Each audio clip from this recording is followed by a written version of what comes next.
Hola, bienvenidos a otro video del módulo 1 de animación del programa de Dirección y Producción de Medios Audiovisuales de la CUN. Vamos a hablar hoy de el proceso creativo de la música visual, específicamente de la música visual. ¿Por qué hablar de la música visual?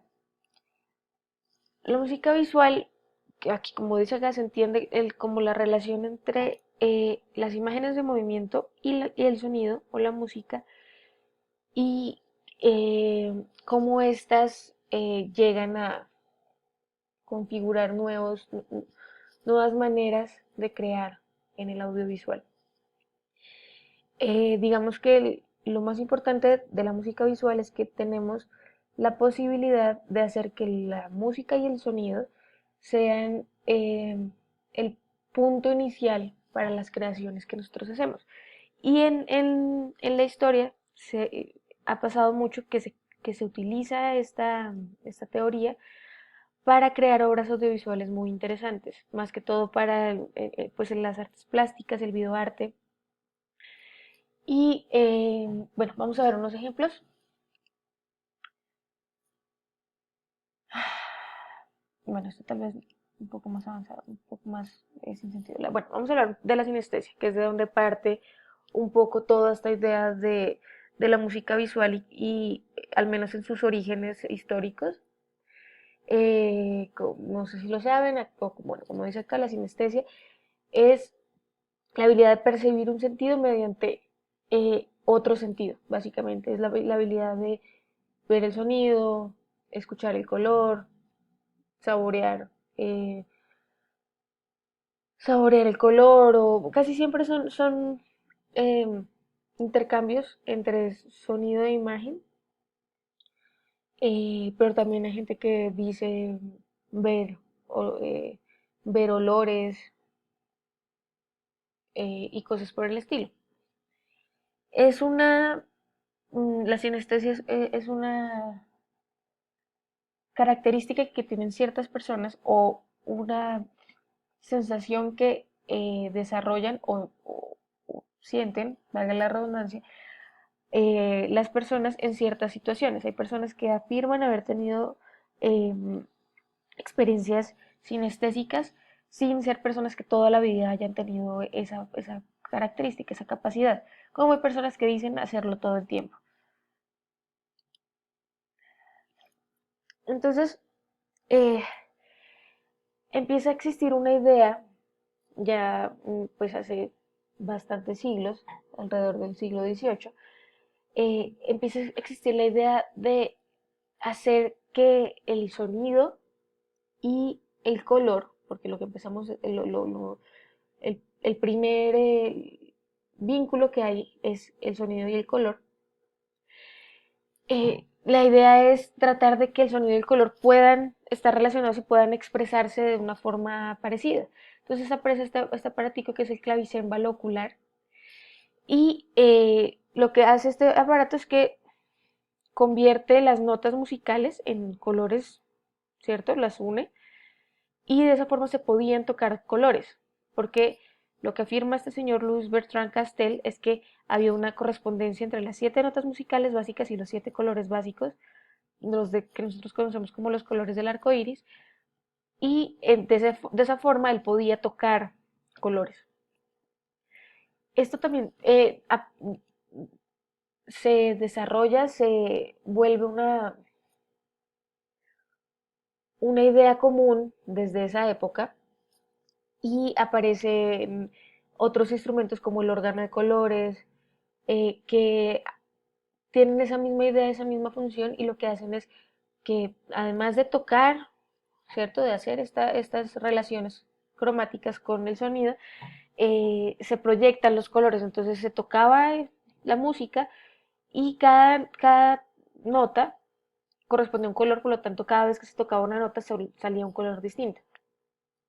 Entonces aparecen compositores como este Alexander Scriabin, que al parecer tenía una capacidad de sinestesia muy alta y él crea este esquema de colores en el que cada nota tenía un color particular y la orquesta proyectaba colores. Entonces tenía la posibilidad, lo que les decía antes, de tocar su música, sus composiciones y transformar esto en colores. Entonces era un espectáculo de dos imágenes. Schoenberg tiene también una serie de composiciones creadas con colores.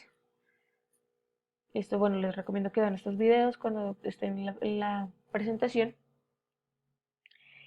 Y aparece este personaje que se llama Vasily Kandinsky. Kandinsky fue un artista matemático, científico, que a principios de 1900 hizo grandes aportes tanto al arte como a la música y él tenía, digamos, un gran interés por encontrar una relación entre el color y el timbre, ¿sí? Eh, y quiso evocar lo que dice acá, el sonido a través de la vista. Entonces, lo que él quería era crear una especie de partituras visuales que solo utilizan los músicos hasta ahora, partituras que estuvieran pensadas para ser vistas y que al ser vistas fueran oídas, y así crear una relación nueva entre los colores y las formas y el sonido. Bueno, entonces aquí hablamos, tenemos unos elementos básicos de la imagen. Los elementos básicos de la imagen es el punto, la línea, color, textura, plano, contorno, dirección, escala, movimiento y dimensión, perdón.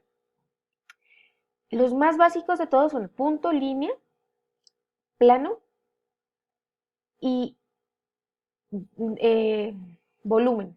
Sí, que este no lo pusimos acá. Y estos fueron los primeros puntos de partida para hacer estas relaciones entre música e imagen.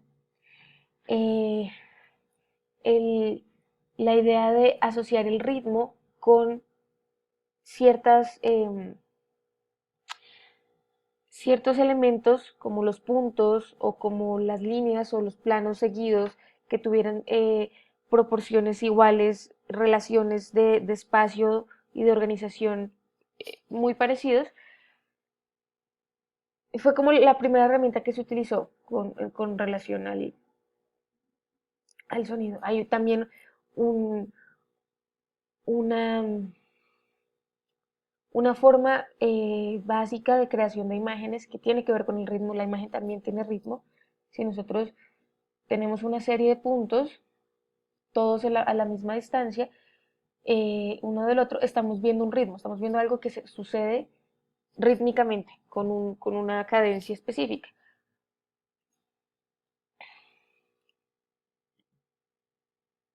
Bueno, eh, aquí cuando hablamos de kinestesia, es la idea de la percepción del movimiento, ¿sí? Entonces, cuando todos tenemos esta posibilidad de percibir el movimiento que obviamente nos permite ver cuando las cosas se mueven, nos permite percibir la velocidad y la distancia a la que se encuentran las cosas y nos permite hacer cosas como ver cine o crear cine.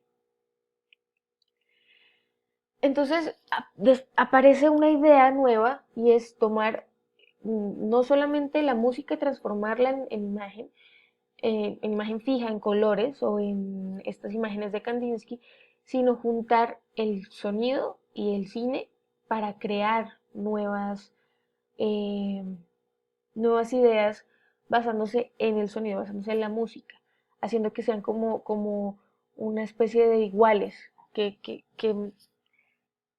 se complementen entre sí y creen cosas nuevas. Entonces tenemos un par de representantes, tenemos otros, pero vamos a ver unos. Entonces, bueno, tenemos a Thomas Wilfred, eh, que se considera el padre del videoarte. El videoarte es la expresión plástica del video. La idea de poder crear video para ser disfrutado como una obra de arte y no tanto como para transmitir un mensaje o para vender un producto, sino sencillamente para crear una sensación, que esa es la idea más básica del arte, entregar una sensación al espectador. Entonces, bueno, ojalá vean este video.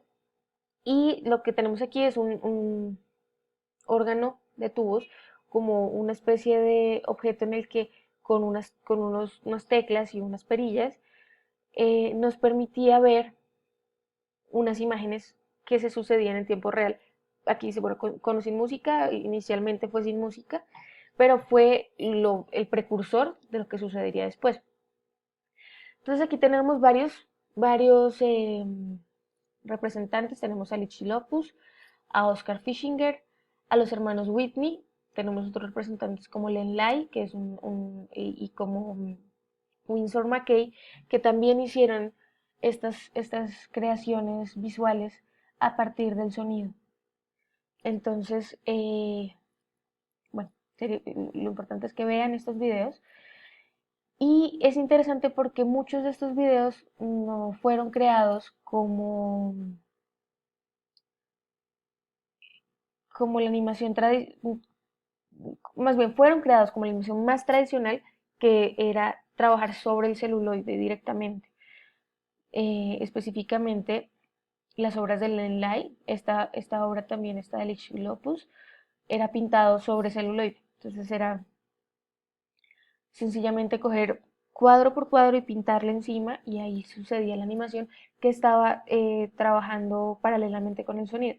Inclusive muchos de estos creadores alcanzaron a tomar como la misma partitura, convertirla en ese celuloide.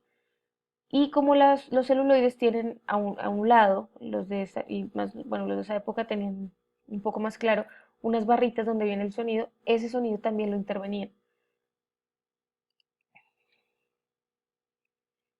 Bueno, les recomiendo que vean estos personajes, les recomiendo un creador que se llama Len Lai con Y, L-I-E, L-Y-E, les recomiendo que vean ese personaje, que es uno de los creadores más interesantes que hay de obras plásticas de música visual. Y bueno, hasta aquí llegamos con nuestros videos del módulo de animación 1. Espero que los hayan disfrutado y espero que disfruten el resto de su aprendizaje en el audiovisual.